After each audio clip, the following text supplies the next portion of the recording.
नमस्कार मेरे प्यारे दर्शकों, मैं ललित मोहन शास्त्री आपका अपने YouTube चैनल देववाणी व्याकरण पर स्वागत करता हूं। भाग 2 लेकर फिर से उपस्थित हूं। आज हम जानते हैं जो उपसर्ग का हमने वर्गीकरण किया था उनमें हिंदी और संस्कृत के उपसर्ग की हमने उपसर्ग भाग 1 में चर्चा की थी। जो बाकी वर्गीकरण किया हुआ है उनकी चर्चा हम इस वीडियो में करते हैं। चलिए आगे बढ़ते हैं। वर्गीकरण हमने किया था संस्कृत के उपसर्ग, हिंदी के उपसर्ग, संस्कृत के अव्ययरूपी उपसर्ग, अंग्रेजी के उपसर्ग, अरबी फारसी के उपसर्ग। तो संस्कृत के उपसर्ग और हिंदी के उपसर्ग हम कर चुके हैं भाग 1 में। दूसरा भाग है, इसमें हम संस्कृत के अव्यय, अंग्रेजी के उपसर्ग और अरबी फारसी के उपसर्ग की चर्चा करते हैं। सबसे पहले हम अरबी फारसी के उपसर्ग की चर्चा कर लेते हैं। अरबी फारसी के उपसर्ग देखिए, बे, बा, ना, हर, सर, ला, खुश, दर, हम, बद, गैर, अल, बिला, कम, नेक, बर, बेस, एन। ये वो उपसर्ग है जो मुख्यतः बार बार पूछे जाते हैं। जितनी भी प्रतियोगिता परीक्षाएं होती है उनमें ये बार बार पूछे जाते हैं। तो आइए हम इनके उदाहरण देख लेते हैं।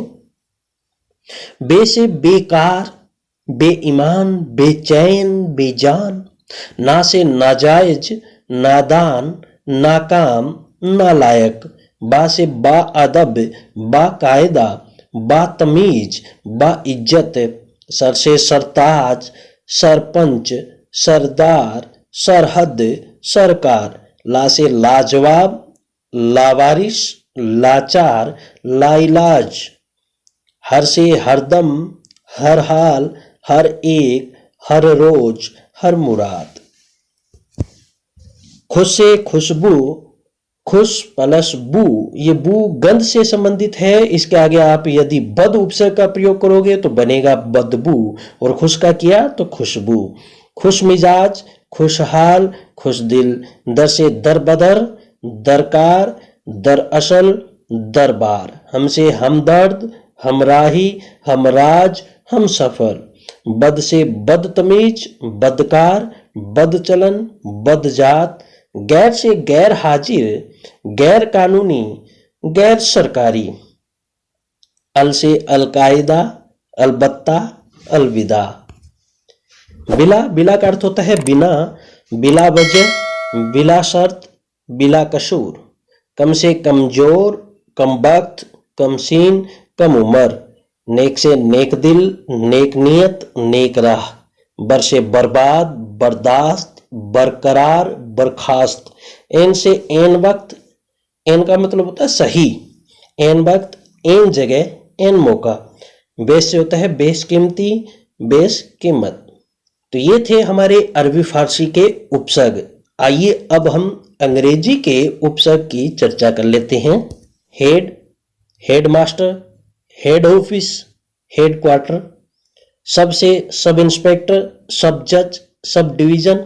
डिप्टी से deputy mayor, deputy collector, deputy governor. General से देखिए general manager, general knowledge, general store. Vice से vice chancellor, vice chairman, vice सराय। हाफ से half ticket, half shirt, half mind. Chief भी होता है जैसे चीफ मिनिस्टर। को भी उपसर्ग होता है कोऑपरेटिव। चलिए आगे बढ़ते हैं। संस्कृत के अव्ययरूपी उपसर्ग। संस्कृत के अव्ययरूपी उपसर्ग की हम चर्चा करते हैं, और चर्चा करने से पहले मैं आपको एक बात बता दूं कि संस्कृत के अव्यय और उपसर्ग में भिन्नता होती है। अव्यय का अपना स्वतंत्र अर्थ होता है, यानी पुनः, पुनः ये है इसका अकेले का भी अर्थ होता है। किसी के साथ इसका प्रयोग न भी हो तो भी इसका अर्थ होता है पुनः, माने होता है दो बार। और उपसर्ग का स्वतंत्र अर्थ नहीं होता। जब वह शब्दों व धातुओं के पहले जुड़ते हैं तभी वो अपना अर्थ प्रकट करते हैं, अन्यथा उनका अर्थ नहीं होता। और अव्ययों का अपना स्वतंत्र अर्थ होता है, लेकिन इन अव्ययों का उपसर्ग के रूप में प्रयोग होता है। चलिए हम चर्चा करते हैं। पुनः, प्रातः, अधः, बहि, अंतः, अंतर, पूर्व, सह, पुरा, अलम, आतम, तेज, सत स्व न। चलिए उदाहरण देख लेते हैं। पुनः का पुनर्वास, पुनरुद्धार, पुनरागमन। आपको बता दूं, इन अव्यय रूपी उपसर्गों को जब किसी शब्द या धातु से पहले जोड़ते हैं तो यहाँ पर संधि के नियम काम करते हैं। स्वर संधि, व्यंजन संधि और विसर्ग संधि, तीनों संधि का यहाँ पर प्रयोग होता है। तो ये सीखने से पहले आपको संधि का ज्ञान होना परम आवश्यक है। तो आगे देखिए, प्रातः, प्रातःकाल, प्रातः स्मरणीय, अधः, अधोगति, अधोमुख, अधः पतन, बहि, बहिर्गमन, बहिरागत, बहिर्जात, अंतः, अंतर्गत, अंतर्राष्ट्रीय, अंतरात्मा, अंतर, अंतरराष्ट्रीय, अंतरजातीय। अब देखिए, ऊपर भी अंतरराष्ट्रीय आया हुआ है और नीचे अंतरराष्ट्रीय आया हुआ है, दोनों के अर्थ में भिन्नता है।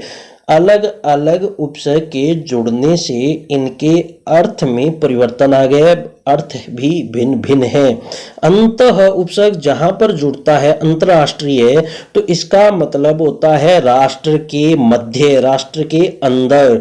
और नीचे जहां पर अंतर उपसर्ग का प्रयोग हुआ है, इसका मतलब है कई राष्ट्रों के साथ, राष्ट्र का अन्य राष्ट्रों के साथ संपर्क संबंध, अंतरराष्ट्रीय अन्य राष्ट्रों के साथ, और अंत का होता है राष्ट्र के अंदर।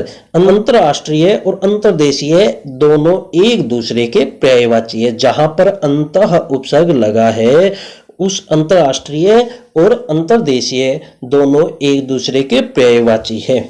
चलिए आगे देखिए, पूर्वज, जिसका जन्म पहले हुआ हो, पूर्वानुमान, पूर्वाग्रह, सह से सहोदर, सहयोग, सहोदर। यहाँ पर भी संधि का नियम काम कर रहा है। यहाँ पर गुण संधि हो रही है, सह प्लस उदर, ए उ को जोड़कर ओ हो जाता है, बनता है सहोदर। उदर माने होता है पेट, सह माने साथ, एक ही पेट से जन्म लेने वाले सहोदर होते हैं। सहयोग, सहपाठी। पुरा से पुरातन, पुराण, पुरावशेष। अलम से अलंकरण, अलंकृत, अलंकार। आत्म से आत्मज्ञान, आत्महत्या, आत्मकथा। तिर से तिरस्कार, तिरोभाव, तिरोहित। सत से सज्जन, सदाचार, सच्चरित्र। भाग 1 में मैंने चर्चा की थी, वहां पर भी मैंने आपके सामने उदाहरण रखे थे तय वाले। तो यहाँ पर भी 5 नियम काम करते हैं, लेकिन मैंने यहाँ पर 3 उदाहरण रखे हैं। तय को जय हो जाता है, तय को दय हो जाता है, तय को चय हो जाता है, तय को लय भी हो जाता है और तय को तय भी रहता है। लेकिन यहाँ पर मैंने 3 उदाहरण रखे हैं। ये संधि के नियम हैं, व्यंजन संधि के नियम यहाँ पर काम कर रहे हैं। स्व, स्वतंत्र, स्वदेश, स्वार्थ, यहाँ पर बहुत बार पूछा जाता है।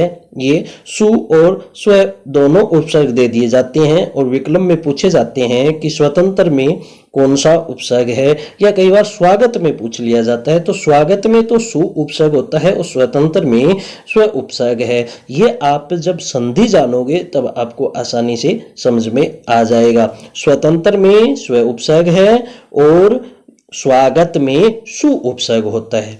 न से देखिए, नकुल, नग, नास्तिक, नपुंसक।